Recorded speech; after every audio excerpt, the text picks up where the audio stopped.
ABC One Television. ABC One.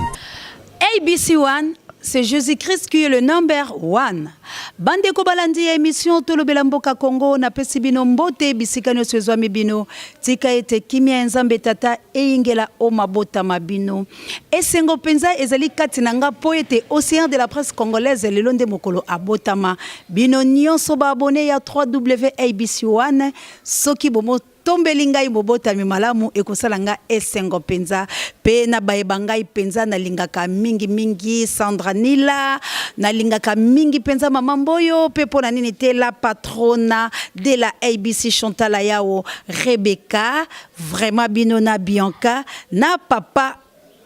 wabino soki penza bomo tombelingai penza mbotama ela mu papa oze ekosala ngai esengo makasi Dadi Boyembe na ngai vraiment lelo ezali spécial mapona mikasi na bandi bongo pambate ezali nde mbotama ya océan de la presse congolaise yango penza na ebisi bino ete nazali na esengo po ete lelo ezali mokolo na ngai ya mbotama Jean-Jacques Soki na ndako na yo balobi ba pièce nyonso etonda nango amour mbotama ya océan de la presse ezali lelo mama Blandine Petit ba pouramento angolano boyembela kinga penza na Tongo la reine Olga Lompinga na mokitani ya Florence Matondo Mido merci na bino penza au brigada bandeko lelo penza nazali na invité spécial pambate tolingi tolobela maponami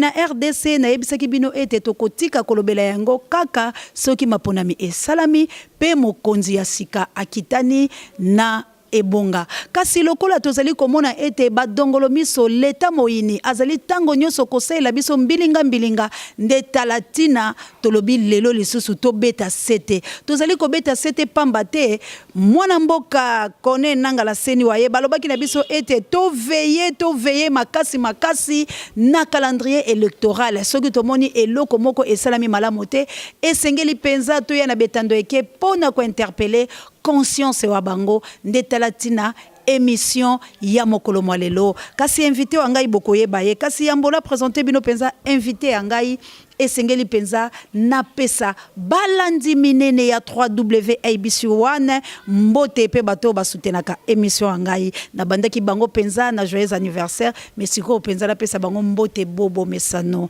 na pesi bongo mbote na la patronne na la présidente Chantal Ayao mama mapasa molongani ya papa Oze azali penza moto oyo ayebi penza musique papa Ozewana azali penza directeur artistique pas azali penza arrangeur de son oyo bolingi soki bobengi numéro oyo ezalaka affiché bokozwaye abongisela bino mindule wa bino ebimana somoko impeccable botala kaka ABC na complicité ya papa Oze na Fali Matoko mobali ya pembe mobali ya mokuse Alekin taba nelengi bande ko mbote na Sandra Nila motema ya DS Lompinga motema ya océan de la presse mama Mboyo mbote na yo Dadi Boyembe mbote ebele ba pouramento angolano bondi ya botar de bonne noite bois festa poete lelo tozali ko sepela elongola océan de la presse na ba femme capable Florence Matondo Mido mokitani océan de la presse Jean-Jacques Soki nzoto na yo nandako na yo etonda lango bolingo bandeko vraiment ndenge tozali awa tozali koloba ata kolelo mbotama yanga mipase ezali na mboka Congo toko tambola bisika bayike bokomona ba perte ya ba vie humaine ezali penza ebele bokomona nzala kutu na lobate bokomona makambo kasi esengo ya bana mboka nyonso balobi ete na maponami nde kimia ekokota po ete mwana mboka kone nanga akomaki yango awa alobi na maponami nde nzala ekosila na maponami nde bato bakobika lolenge ya bikolo misusu kasi totala nano calendrier électoral oyo mwana mboka publiaki ezali komo tambola penza lolenge wana ezali kokende nde talatina tozali lelo na moko ya mopanzi sango kasi azali pe analyste po ete to maniola pona ebisaki bino ete émission ya ngai ezalaka émission moko ya réflexion ezalaka émission biso na bino tozali ko réfléchir po ete makambo matambola malamu tozali komo balusa mayele mwa biso tozali komo timola boyebi bwa biso pamba te to sangisa mayele pona ekolo Congo kasi sikoyo to yamba penza invité wa biso ye moko alobela bino azali nani asalaka nini poto koba penza na mama ya likambola biso. Mbote mwana mboka. Mbote mama Océan, mbote na balandi nyonso ya ABC1, mbote na équipe mobimba, équipe technique ya ABC1 et puis na maman patronne ya ABC1. Vraiment esengo ezali pamba te kombola ye Chantal Ayao. Mama Mapasa. Mama Chantal Ayao. Kasi bato penza bakolinga bayeba ozali nini pe osalaka nini penza. Merci beaucoup maman DS, maman Océan, donc naza journaliste et puis naza activiste des droits de l'homme, naza analyste tant on tobetaka masolo ya politique na ba etando ekeboe ezali esika wapi tolataka vraiment chapeau il y a activiste des droits de l'homme, il y a ba défenseur, il y a cause, il y a ba congolais et puis étant journaliste il y a ngwane bakisaka biso moi moko 1 plus il y a ba idée otozala na maman. Mwana mboka na banzi ozali komona papier oyo na simbi pe makomi na yango soki pe okoki mwa kobwaka liso ezali wana bakomi urgence élection en 2018. Cela veut dire maponami na ekolo wa biso Congo ezali eloko oyo etelemi. Tozali su kotala te maponami ya ba député, ya ba provinciaux, ya bato bayike mais tozali nde kotala maponami ya kiti ya bokonzi ya tata wa ekolo. Yango tolingi tolobela. Po ete yo ozali penza moto moko na kati ya moboko ya mibeko po ozali pe mopanzi sango.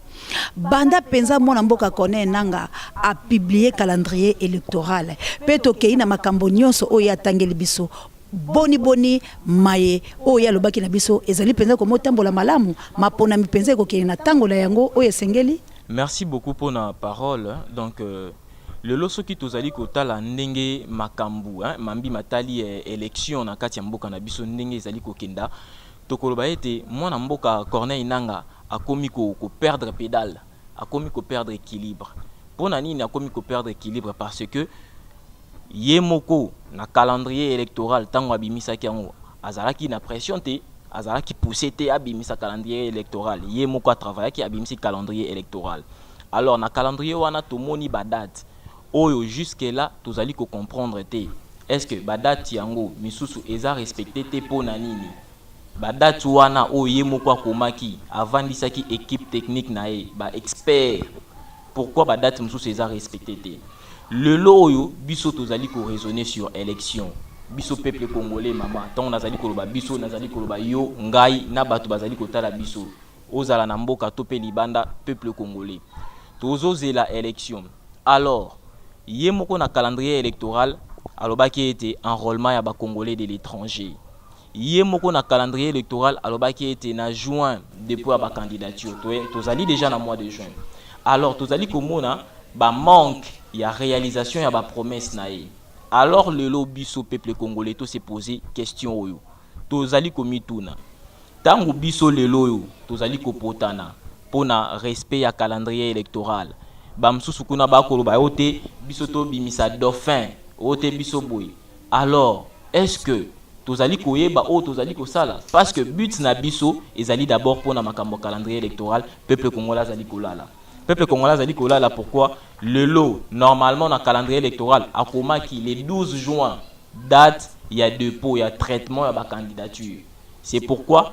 il aurait fallu à nommer ou soit à travailler na 1414 membres bien formés. Au moment de Esti Nazali Kolobabo 1414 membres wana baza non formés jusque là, non qualifiés pour un traitement de dossier. Partout na ba bureau nyonso o ba ko pour na dépôt ya candidature. Donc tozali ko mona déjà makambo ezali ko kende na kokoso mama makambo ezali ko kende na kokoso o peuple azali na nous vigilante. C'est pourquoi biso na lutte o tozalaka nango lutte noble o tozalaka nango tolobelaka toujours congolais nini éveil à conscience patriotique mama. Na éviter ce qui na ko continuer lisusu maloba na bakisa lisusu ba analyse mususu pe mana no mwa moke po ete mitune ezali to kena lombango te po ete bana mboka esengeli penza balanda biso la boke binyoso tozwa mwa papier wana po papier wana ezali penza na mambi manene oyo bayi katoliki bakomaki yango na mongoloto ya mboka Canada. Bato ya Canada bandimaki kopesa biso misolo balobaki ete misolo mikoya bato botuna kingai bolobi ete nazali kaka koloba kasi misolo penza ya mboka to ya pona ko sangisa maponami nazali kolobela yango te. Bato ya mboka Canada balobaki ete bakopesa misolo po ete maponami ekende. Kasi moto moko ya PPRD amobenga ki ngai lobela butu alobi na ngai pona nini na yambaka bango te pona nini nazali ko bima lokola nazali moto oyo basombi ngai na opposition ya lokuta po ete na lobaka makambo oyo contre bango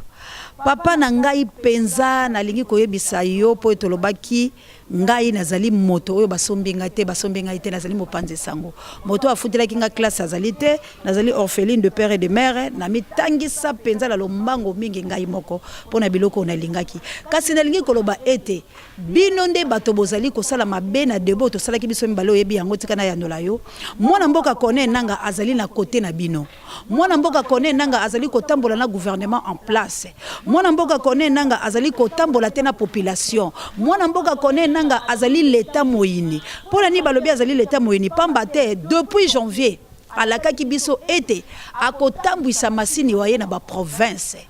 akotambwisa yango kino bato bayeba yango kasi lelo tokomi na sanza ya motoba tolingi totuna motuna masini yango ekomi na province nini banda ekangama na este tikino lelo na yebite bato ya bandundu bozali kolanda biso eske na bandundu la province na bino kuna bosibo moni masini mona mboka tambwisi yango na Bakongo mona mboka komisi masini na Équateur mona mboka komisi masini na Mbujimai mona mboka komisi masini bisika bayike bokomona ete masini mokomite papa na ngai na inaka bino te kasi na linginde to tambola na malamu bino bozali bana mboka bozali ba Congolais kasi pona nini bolingi baninga wa bino banyokwa pona libumu wa bino mona mboka ya solo mingi ezali ya koloba kasi to sembola na maponami okoti na likambo awa mwana mboka lobi le 23 juin le 23 juin nde alobi ba électorat ba kokende pamba te ayeba bango kasi na l'électorat wana tomoni Moïse Katumbi alobi ya kokita po ete acha mongoloto waye na candidature ya tata mokonzi ekolo tomoni mwana mboka Bemba Gombo bamokite ye seki na sima mikolo soki bamosambisi bayokani na bamindele makambo bakosala sikoyo tokolobela yango awa mwana mboka Bemba Gombo akokita po acha mongoloto kasi ekozala bongo boni po ete mwana mboka Joseph Kabila yepe ayokani na bato aye FCC yepe acha mongoloto ezali boni malobomboka yo. Merci beaucoup. Nakota directement na makambo ti koloba awa tolobaka l'état mobomi l'état a lingi population te pourquoi eza te que bato wana nde tolingi bango te non mais politique na bango moi je l'ai toujours dit président Kabila toza na problème na été mais sa politique c'est une politique mauvaise c'est une politique rempli ya médiocrité ozomona yango wana siko biso tozo telemela nde politique tozo telemela mutu te nous ne luttons pas contre les individus mais contre les idées alors au lobby makambu ya élection ya ba candidature que toyebi ke batu ya ensemble o baza ko soutenir Moïse Katumbi to monaki mikolo euti ko leka wa Moïse Katumbi a lobby ke ye aza candidat na ba élection akoya malgré ba pression ou bazo tchaso kaye Moïse ba kokangaye parce que boyena boy bon to moni pe bande ko na biso mususu côté à Martin Fayulu ba lobby alors on se pose des questions Vital Kamerhe a se prononcé na nouté alors le grand silence ya ngwana parce que Vital Kamerhe azali mutoyo azali ko jouer na mwa makambo belé aux population biso to lobaka so qui était opposition et kotaki na kokwa isama ya tricherie ya élection ya 2011 Vital Kamerhe a joué un rôle moko important pour la opposition ekoya. Alors, le lot lisusu Vital Kamerhe a lobby na nute ki aza candidat. Tozali ko réfléchir malembe. Au lobby makambu ya mwana mboka Jean-Pierre Bemba Gombo. Maman, ezali likambo monene. Jean-Pierre Bemba Gombo après autant d'années a passé étant prévenu Azalaki arrêté tes arrestations condamné non Azaki condamné mais c'était un prévenu ba benga kepo ayoka mais il a passé combien d'années 10 ans en prison maman tolo banane 10 ans et puis après na 10e année bobimisi oteto a quitté Jean-Pierre Bemba parce que tomoni ba crime wana eza non fondé alors où sont les vrais auteurs ya makambo wana tangu CPI akoluka a dédommagé à indemniser plutôt à dédommager dommage et intérêt à Jean-Pierre Bemba ya mbongo boni ba vrai auteur wana est-ce que bakoza la poursuivi c'est pourquoi maman ngana lobi était Omar El Béchir azalaka na raison ko boya makambo ya CPI Gunjolo ya biso oyo azalaki ba arrêtaki na 2008 et puis ba eko akité na 2012 tozali komona ke soki politique ya CPI justice ya CPI et comme ko sala makambo boy boni justice na biso est-ce que justice ya CPI ezalaki corrompu pour bakanga Jean-Pierre Bemba pendant 10 ans baya ko akité to ndenge nini. Alors Jean-Pierre Bemba soki aza akité normalement makambo Jean-Pierre Bemba d'ici mercredi tokoyeba mwana mboka akozonga parce que acquittement elingi ko lakisa ke ba moni ke ba prévoir et ils a juste été donc ils en a ba auteur mususu. Alors auteur ou azalaki chef de troupe côté armée, il y a ba milice, il y a Jean-Pierre Bemba bazali ba auteur wana o ya Centrafrique o ba bengisa ki Jean-Pierre Bemba po ba ya ko akende ko soutenir bango bazali. Alors maman koto aniza ba question moko ya makasi o to ebike ba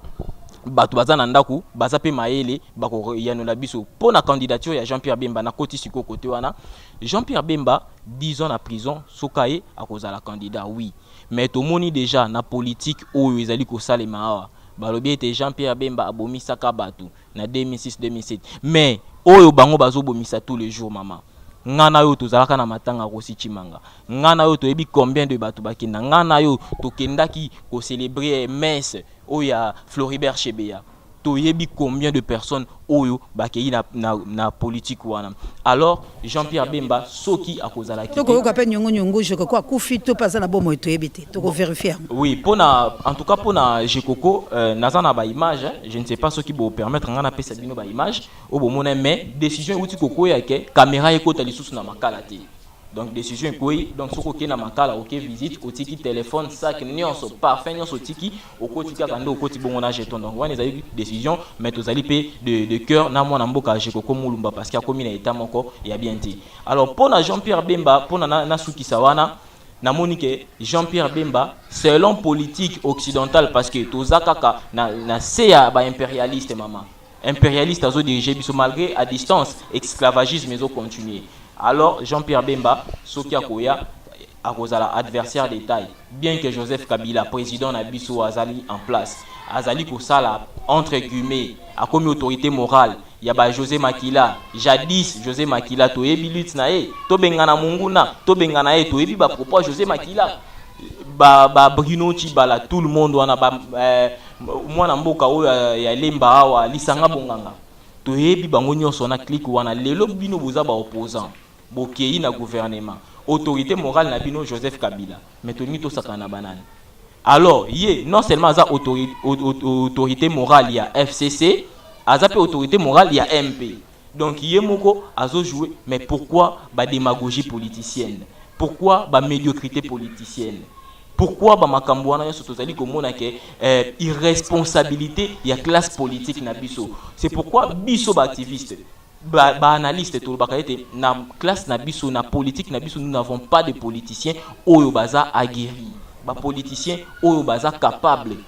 Mais on espère que avec cette nouvelle génération tokomeka kumatisa moi makasi. En parlant de cette nouvelle génération, j'ai dit paix à son âme à un de nos confrères, un activiste, Eric Kouloula, au baouti ko bomae kalsine na ndaku mama. Pour tout le monde que ba crime ezo pesé kaka. Alors ba crime moi ezo pesé na mutu ya nani? Moi je dirais simplement que eza na mutu ya chef de l'État parce que bato o yazo travailler na bango nde bazo commettre ba crime wana pona ye ezo ni saipa na ye. Merci mon mboka pe mana no pote na yebe ozali penza molobeli soki natika ki ye penza bandeko balandi po ete bolanda la bokebi nyonso soki tozali kosala ba émission oyo ezali te kaka tolali tolamuki la tongo kasi ezali penza makambo mazali koleka soki tolobi tolakisa bino bakufi tolakisa bino ba crime ezali kosala na mboka tokobaye ata koloba kasi tozali kolinga ete to réfléchir ensemble pamba te bino penza bato bolingi maponami bino bozali libanda ya mboka bozali kobenga boni Kongo tozali koyoka boye tozali koyoka boye kasi bolanda kape o tozali koloba na bino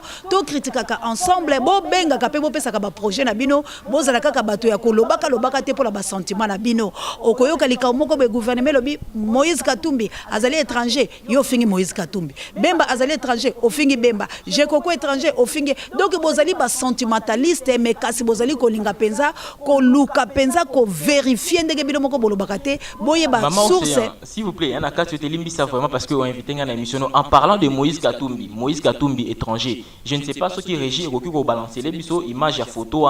il y a Moïse Katumbi nana chef de l'État pour na tout monde la personne au lelo bozali ko taxer d'un étranger le lobo bimisi soi-disant entre guillemets toujours le entre guillemets parce que le lobo bimisi entre guillemets Jean-Pierre Bemba portugais de 1991 à 2000 Toyeko comme en 2007 OT belge. Mais pourquoi si vous avez eu à travailler avec des étrangers binomo roboza banane côté à nationalité on n'en parle même pas parce que le loso tokei namboka loko la France Nicolas Sarkozy azalaki d'origine ya pays ni le loso tokei na mboka lokola États-Unis kuna Barack Obama baracine na euta wapi on parle pas la babiloko wana ba politique ya ba o étranger salibo étranger ça n'existe plus na monde alelo politique ya lelo eza guerre ya ba idée eza guerre ya ba individualité guerre ya ba idée ya ba opinion ya monde sala ka makasi ya mboka makasi mata donc moi je trouve que ba politique wana en disant que non tel ou tel autre azaboué tel autre azaboué en tout cas c'est ça ba politique ya kala maman. Merci vraiment bomoni to anticiper pambate to tikali pena na motango mokema mbapa Stéphane to kozala kaka na yo po ete tozali penza la posa la makazi tozali kolobela maponami pambate tozali komona ete la juin oyo ekozala nde mbutu pambate etikali mikolo mikele lelo ezali 12 bo calculer yango le 23 nde bato bakokele kosala dépôt ya bango sikoyo Babemba bakoya ba Moïse Katumbi bakoya mwana mboka Franki Diongo na pasi ne na prison alobi esengeli ba libérer po yepe akopesa candidature Kabila alobi akotika te akozala président de la République yango nga nazali koloba bandeko balandi maponami na République démocratique du Congo ezali liloto ezali ndoto to ezali réalité ba diaspora esengeli ba s'enrôler donc tant ba diaspora ba ko s'enrôler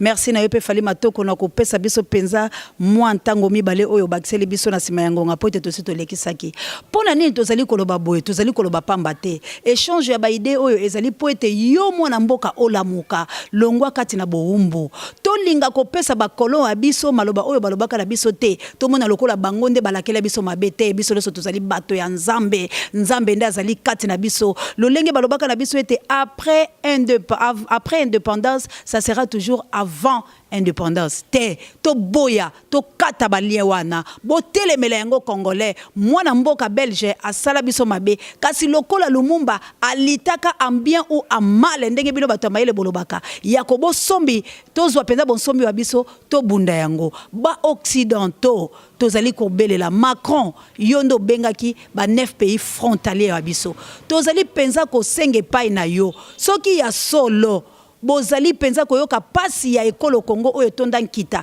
pe kita ya biso ezali ko bokolo bino po ete bo tombo mina bamboka ya bino bo mitala nano bino moko lolenge ni bino bozali ko bika kasi botala na ba peuple congolais boni bazali ko monyo kwama boni bana mboka bakomi balamuki na tongo eloko ya kolia ezali te na monoko bobele nzambe ata ko penza bango la lola asa komela biso makomi kasi moto ko zo makasi ko bongola ndenge ni tango libumu na ezali nzala bandeko to sengi bino bandeko ba peperde ba José Makila ba Saoli Sanga bozali penza bato mabe na ko bombela bino te bozali bato mabe c'est que boyaka na TV bozali ba charlatan boko finga motata bokonze ekolo bokolo ba makambo mabe po na sima nango ya benda bino na kiti ya bokonze po bino bofanda bo détruire ba mboka la bino toko kene na mboka la bino na gemena otala lolenge li bayina o José Makila kasi yo moko penza okondima ete bisika oyo botami bato bayina o lolenge wana balinga ta koyoka kombola yote bazali ko souhaiter kufa na yo misolo oyo kozwa okotonga wapi okoleisa banani nzambe atala ekolo Congo. Merci mon mboka Stéphane tokozala na yo penza na yebike posa ekolo bezali ebele tokosala ba émission po ete sengeli penza boloba pona bana mboka mbote na bino nyonso penza ba oyo bosomba fidélité pona kolanda émission ya biso tolobela mboka Congo mbote penza mingi na bino nzambe ya Congo nzambe ya bakoko Congo ya Lumumba Congo ya Kasavubu Congo ya Mobutu Congo ya bancetre la biso nyonso batika biso Congo ya Barossi Congo ya bato banso nzambe abatele kolo Congo kasi soki bosepela ki émission ya lelo bopesa bongo merci na moto azalaki sima ya caméra mobali ya pembe mobali kitoko mobali ya mokuse aleki ntabanelengi Fali Matoko na coordination ya Jimmy Boyembe Jimmy pe montage ezali kaka ya l'homme dans l'ombre Fali Matoko mobala mokuse aleki tabanelengi. Merci mingi na mama Blandine Petit na pesi bongo, merci na sango mokonzi pasteur Didier Lompinga azali pare ya bémission bangai, merci mingi na Jay O azali directeur ya recherche pe stratégique ya bureau Abisso. Bon rétablissement. Nous là on s'informe, on se cultive rien que pour vous informer. Sache-le, on est mieux qu'en face. Bye.